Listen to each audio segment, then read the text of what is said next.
యాక్చువల్గా this project is design for 400 TMC, not for 200. టెంపరీగా infrastructure అంతా 200 టీఎంసీకి చూపిస్తున్నారు, కానీ వాళ్ళు సివిల్ వర్కులు మొత్తము ఇప్పుడు పంపించిన పిఎఫ్ఆర్ ఏదైతే ఉందో, ఫీజిబిలిటీ రిపోర్ట్ ఏదైతే ఇచ్చిండ్రో అందులో 300 టీఎంసీకి ఆల్రెడీ డిజైన్ చేశారు. పంపులు మాత్రమే ఫిట్ చేస్తున్నారు. ఇంకొక 100 టీఎంసీకి 200 టీఎంసీలకు పంపులు ఫిట్ చేస్తారు.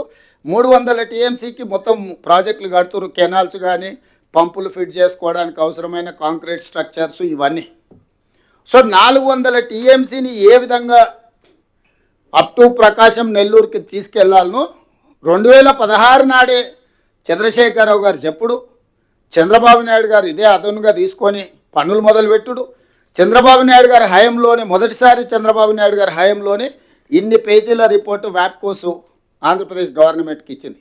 ఏ ఒక్క రోజు కూడా చంద్రబాబు నాయుడు గారు ఉన్నప్పుడు 16 నుంచి 19 వరకు ఏ ఒక్క రోజు ఇది చంద్రబాబు నాయుడు గారిని వ్యతిరేకించలేదు చంద్రశేఖరరావు గారు. ఇది వదిలేసి 2019లో మళ్ళీ జగన్మోహన్ రెడ్డి గారు రాగానే ఇప్పుడు అన్ని పవర్ పాయింట్ ప్రజెంటేషన్లు చూపించారు. In continuation of Chandrababu Naidu proposal, Jaganmohan Reddy గారు వచ్చినాక కూలంకషంగా డీటెయిల్డ్ ప్రాజెక్టుతోనే ఇదే ప్రగతి భవన్లు ఇక్కడనే మిత్రులు పొన్నం ప్రభాకర్ గారు చెప్తారు, ఇదే ప్లేస్లో జగన్మోహన్ రెడ్డిని పిలిచి మంచి భోజనం పెట్టి పవర్ పాయింట్ ప్రజెంటేషన్ ఇచ్చి ఏ విధంగా గోదావరి జలాలను పెన్నా పరివాహక ప్రాంతానికి బంకచెర్ల వరకు తరలించుకెళ్లాలను చంద్రశేఖరరావు గారే వాళ్ళకు మొత్తం నేర్పిండు. ఈరోజు ఆయన 80,000 పుస్తకాలు చదివిన తెలివితేటలు, విశ్వాసం ఏదైనా ఉంటే తెలంగాణ ప్రజల పట్ల చూపించాలి.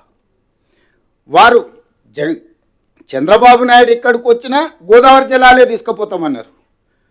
జగన్మోహన్ రెడ్డి ఇక్కడికి వచ్చినా గోదావరి జలాలే తీసుకుపోతామన్నారు. చంద్రశేఖరరావు గారు నగరి రోజా గారింటికి వెళ్ళినా కూడా గోదావరి జలాలని మీకు ఇచ్చి రాయలసీమను రతనాల సీమ చేస్తా అన్నాడు. అంటే మా ఇంటికి వస్తే ఏం తెస్తావు, మీ ఇంటికి వస్తే ఏం పెడతావు అనే విధానము స్పష్టంగా ఇక్కడ ఉంది. ఈ నేపథ్యంలో రెండోసారి ముఖ్యమంత్రికి వచ్చిన చంద్రబాబు నాయుడు గారు పాత ఫైల్స్ అన్నిటికీ దుమ్ము దులిపి ఇప్పుడు ఆ పనులను ముందుకు తీసుకెళ్లడానికి మొదలుపెట్టిండ్రు.